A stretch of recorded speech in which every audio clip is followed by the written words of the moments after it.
Póngase en este escenario, en un país donde 1 de cada 4 no tiene trabajo, más aún, 1 de cada 2 jóvenes tampoco encuentra fuente laboral. El país fue visto como ejemplo negativo en diversos medios internacionales y hasta salió al baile en un debate presidencial en Estados Unidos. Este país sufre de serios recortes fiscales, pensiones y los médicos protagonizan huelgas y campañas contra unas inexorables restricciones de presupuesto. Miles de ciudadanos perdían sus casas en manos de los bancos, otros se suicidaban antes que eso ocurriera.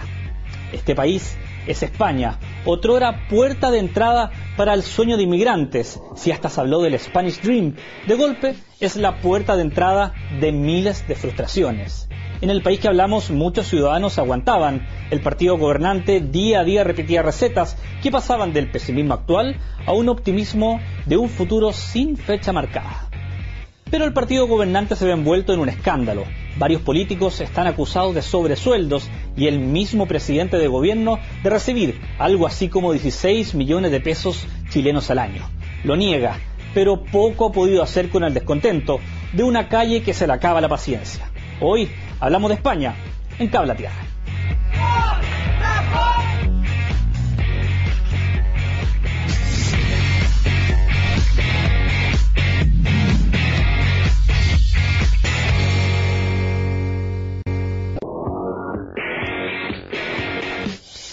Hola, ¿qué tal? ¿Cómo están? Bienvenidos a esta nueva edición de Cable a Tierra, donde le explicamos un poco los temas internacionales que están marcando la pauta de la jornada. Hoy me acompañan dos personas muy especiales y desde ya le damos gracias por estar junto a nosotros. Estamos junto a María de los Ángeles Fernández, española, primero que nada, bueno, venezolana y chilena también, pero española hoy día para hablar precisamente de España. Yo me pongo mi sombrero español. Y su abanico también.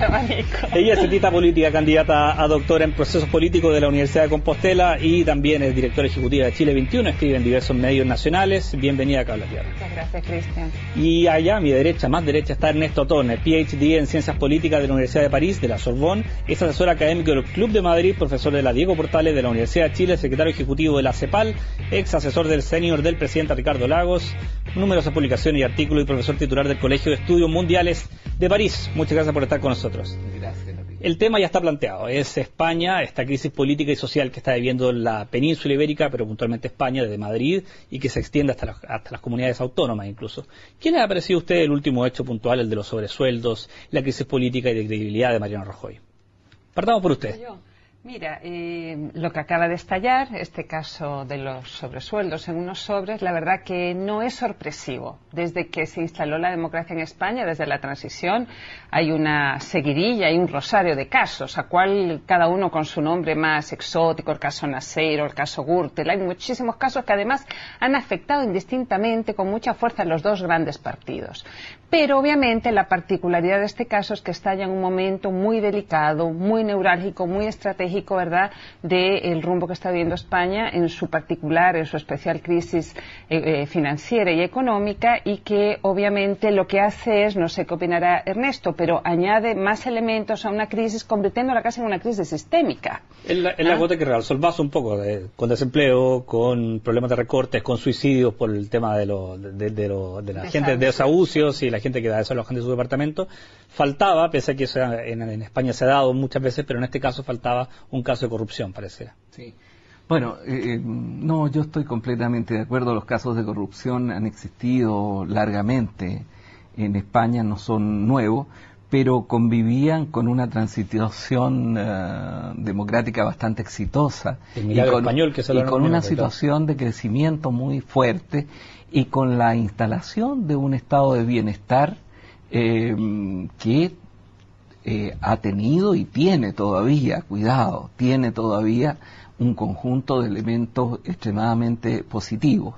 Por lo tanto, claro, existían estos casos de corrupción, tenían una gravedad para el sistema político, producían este fenómeno mundial que tenemos de alejamiento de la ciudadanía de los partidos políticos, que es un tema del sistema político en general de las democracias modernas, pero existían en un contexto que no era un contexto tan grave como hoy día. Flotaban, por lo tanto, eran un tema que tú podrías decir, y lo dice muy bien Elvira Lindo en el País, que dice, claro, nosotros los demócratas, dice, tenemos una visión, por decirlo así, laica, claro, de estos problemas. Sabemos que son problemas del sistema político, pero cuando adquieren esta dimensión nos dejan poco espacio para el optimismo, nos dejan poco espacio para defender la democracia representativa y su eficiencia. Entonces es un tema muy fuerte porque se da en este contexto. Sí, pero claro, quizá la particularidad, añadiendo a lo que dice Ernesto, es que yo creo que por primera vez salpica de una manera tan directa a un jefe de Estado. Recordemos que ya claro, y eso es muy complicado, porque efectivamente, como bien dice Ernesto, hubo muchos casos, a cual más pintoresco, mira, el caso Nasero, mira, lleno de nombres, pero tú puedes a diversos partidos. Claro, pero el punto era que quizá el que se vio más afectado directamente, en algún minuto más involucrado, pero salió resbalando allí, fue Felipe González cuando fue el caso Gall.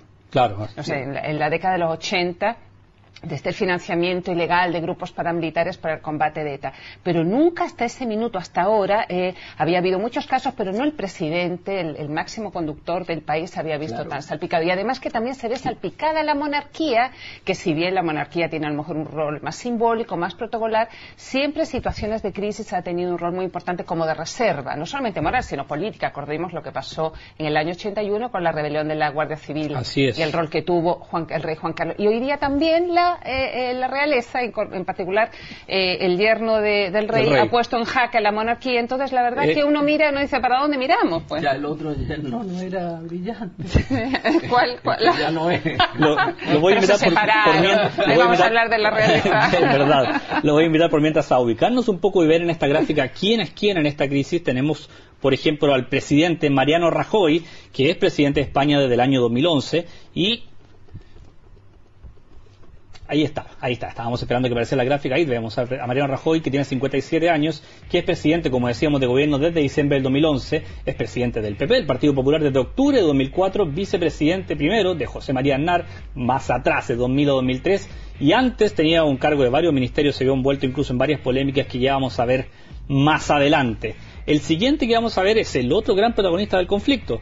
Vamos a ver a Luis Bárcenas, que es el secretario del PP y que se ha visto envuelto, reitero, en este caso, de sobresueldos. Tiene 55 años, es tesorero del Partido Popular desde 1990 hasta el 2009 y fue senador del 2004 hasta el 2010. Ese es el personaje que hoy está en el centro de la polémica. Un poco vestido de casa.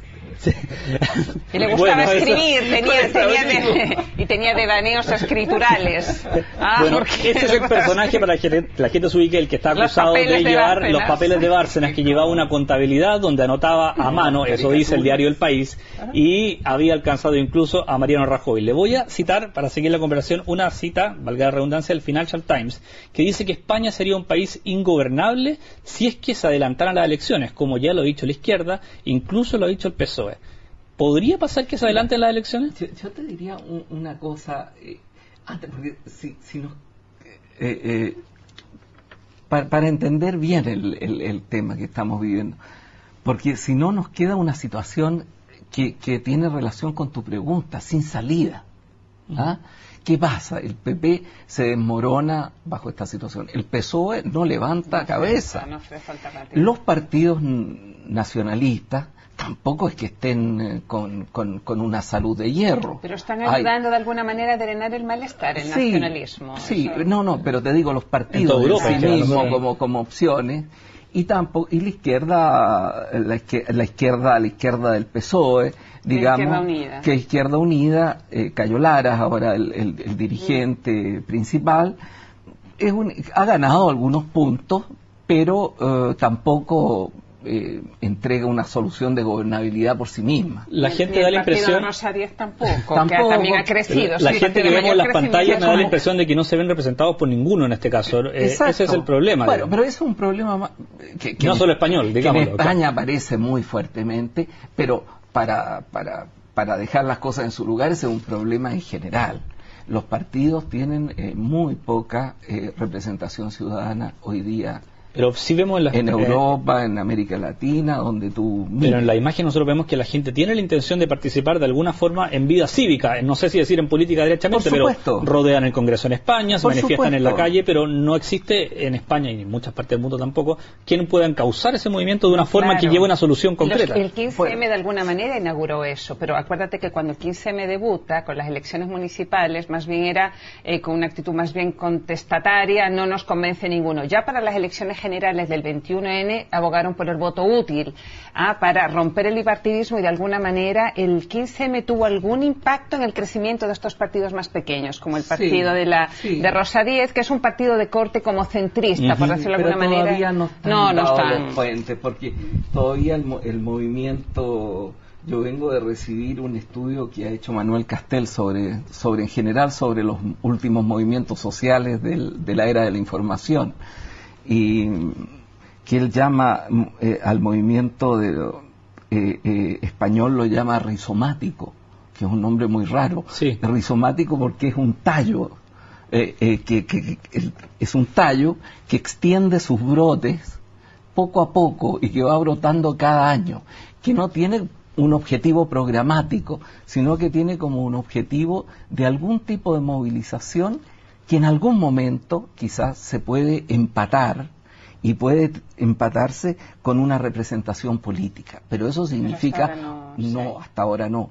De hecho, pero eso sí, podría haber mucha abstención en una elección. Eso significa que yo creo que la gente tiende a votar, tiende a votar, puede haber mayor abstención, no fue el fenómeno que se dio en España, pero podría darse en una próxima elección. Pero todavía hay una situación en estado de flujo, todavía no sabemos muy bien cómo sale España políticamente. Hemos hablado bastante de la gente de España, lo invito a ver los datos para ubicarnos un poco qué es este país, cuánta gente vive, cuánta gente está en desempleo. Hemos visto largamente todos los datos de desempleo, de crisis española. Bueno, ahí tenemos a España con 47 millones, con un desempleo del 26%, tan llamativo como eso quizás el desempleo juvenil, que alcanza cerca del 55%, y ojo ahí, la pobreza 21,1%, eso el 2012. Medir la pobreza en España también es difícil de medirla porque hay que compararlo también con otros países y qué se entiende en España por pobreza. Algunos puntos sobre lo que aparece ahí. Primero, la pobreza en toda Europa es pobreza relativa, eso justamente que es una medición bastante más exigente que la pobreza absoluta. Tiene que en base al salario medio sacar una relación. Si tú tienes esta situación con esa cantidad de desempleados, con la situación de no crecimiento, con todo eso, es que ha habido una acumulación en España. Yo quiero salir del pesimismo. Ha habido una acumulación durante mucho tiempo. Yo, y lo digo a partir de mis canas, yo conocí a España en el año 65, siendo un adolescente. Y es difícil para alguien que conoce la España actual imaginarse lo que era la España de 1965. ¿Qué se nota? Cuando tú lo comparabas con Francia y cuando lo comparabas con Italia, que es el caso mío. Yo fui a Francia, fui a Italia y fui a España. Cuando llegué a España salí de Europa. Era otro mundo. Era un mundo completamente diferente al de Francia y al de Italia. Era un mundo más pobre. Se decía que África empezaba en los Pirineos. Sí, bueno, eso ya era una cierta exageración. Pero era físicamente otra cosa, claro. Estaba la monumentalidad de España, su riqueza histórica, patrimonial, extraordinaria, pero era un país relativamente pobre. O sea, pero eso fue cambiando en la década de 80-90 también. Bueno, espérate. Después estuve en España en el último Congreso Clandestino de la Juventud Comunista Española, en una parroquia, en un subterráneo, en Barcelona. O sea, conocí la España de ese tiempo en que ya había un pequeño desarrollo, pero estaba con un franquismo moribundo. Y después me tocó acompañar mucho el proceso de España, yendo a cada rato a España, durante todo el periodo de la europeización de España. Entonces ahí hay un salto Es importantísimo. El ingreso a la Unión Europea, bueno, primero el ingreso a la OTAN y después el ingreso a la Unión Europea fue muy, muy importante. Después el ingreso al euro. Son etapas que han permitido la modernización de España. Enorme, por las exigencias que hacía la Unión Europea, por los traslados también de apoyo que hubo desde Alemania, desde los otros países. Pero por eso cuando se habla de España y hablan de los países en dificultades como el Club Med del Sur, o que esto es un asunto que era flojo, o ese tipo de cosas. Que se acabó la farra española. Que se acabó la farra. Cuidado, cuidado. Hay una España que avanzó enormemente, que dio un salto muy fuerte, y donde hay figuras que tienen una importancia muy fuerte, entre ellas la de Felipe González. Vamos a seguir conversando, lo invito a seguir conversando después de la pausa porque ya viene más. Cable a Tierra.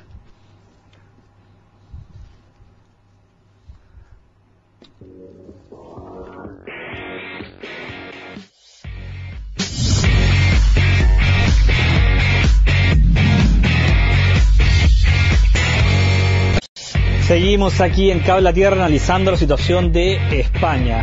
Usted lo ha escuchado, Mariano Rajoy, el presidente del gobierno español, apuntado quizás como recibidor de sobresueldos, algunos lo exculpan, él por supuesto que lo ha negado. La nota de Mariano Rajoy y su historia.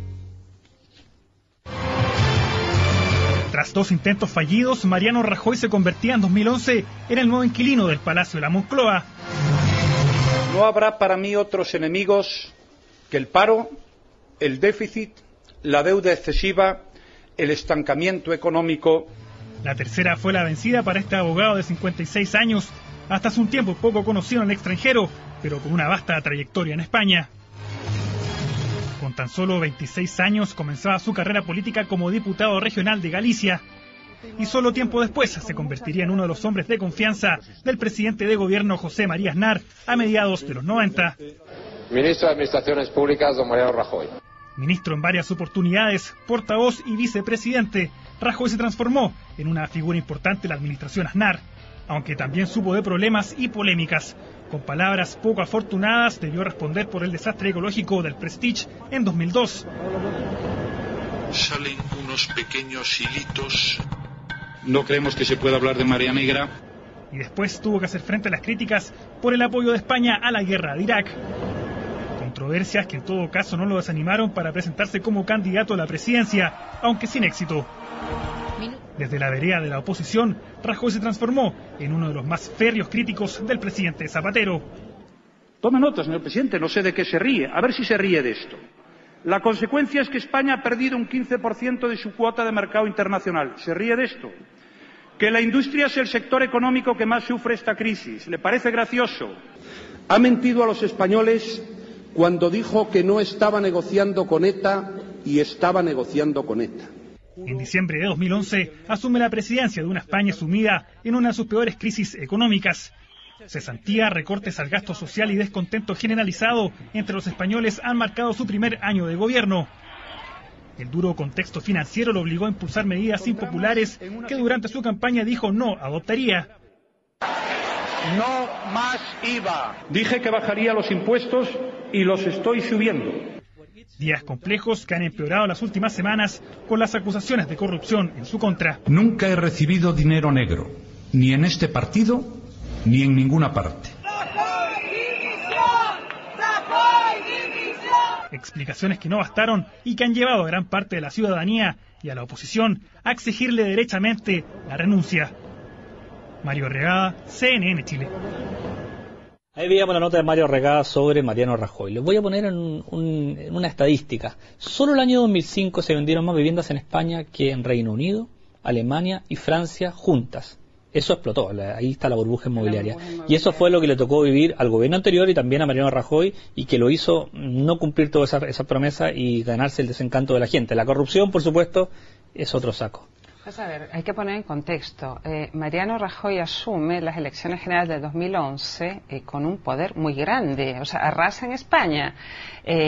Quizá no tanto por sus méritos, sino por la pérdida de votantes del PSOE. Pero hay que decir que, obviamente, le toca conducir esta situación y ya antes de conocerse el caso de los papeles de Bárcenas, Rajoy, a fines de este 2012, había perdido su gobierno más de 13 puntos de adhesión. O sea, Es difícil y obviamente con el caso Bárcenas se ve más drenado todavía. Ahora, yo el 80% de los españoles no confían en el gobierno. Claro, pero el punto, yo quiero poner ahí, quiero complementar lo que dice Ernesto. Mira, es cierto que hay un descrédito, particularmente en los partidos, la distancia tremenda entre partidos y ciudadanía. De hecho, antes de que se conocieran los papeles de Bárcenas, la vicepresidenta del gobierno, recordemos, Soraya Sáez de Santamaría, le había pedido al Centro de Estudios Políticos y Constituciones de España en octubre-noviembre del año pasado un plan de regeneración democrática, ¿no? O sea, yo creo que ellos estaban conscientes, en todo caso, claro, pero estaban conscientes de que algo había que hacer. Lo que pasa es que aquí tenemos un tema muy complejo. Yo creo que España va a tener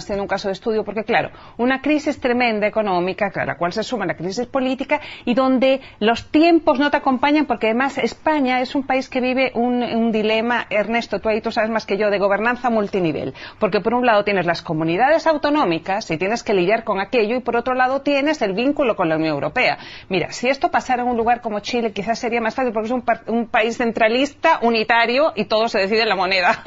Pero en España es muy complicado, hay que poner muchas voluntades en juego. Eso le iba a preguntar, ¿esta crisis se soluciona con más España o más Europa en este caso? Yo no tengo duda de que con más Europa. Yo también creo. No tengo duda. Mira, Europa. Aquí tú no puedes quedar en la mitad del vado en un río. Yo creo que aquí es un problema europeo, o sea, España es parte de un problema europeo, porque el problema de deuda pública no es solo de España, el problema de los déficits no es solo de España. Claro, pero las órdenes vienen de Berlín, ¿y qué es lo que le enoja tanto a los ciudadanos? Bueno, pero el problema es cómo tú no recibes órdenes de Berlín, cómo tú generas condiciones para una negociación si no hay un imperio de Berlín. Entonces, en Francia ha habido un cambio con la presencia de Hollande.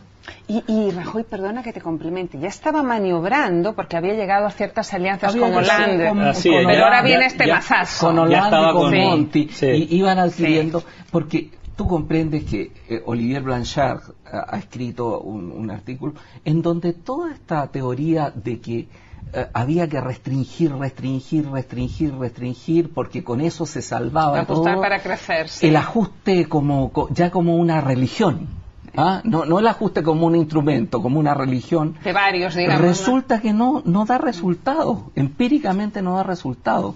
Entonces tú tienes que caminar hacia una Europa que sea distinta. Y eso significa cambios en Alemania, en la política alemana.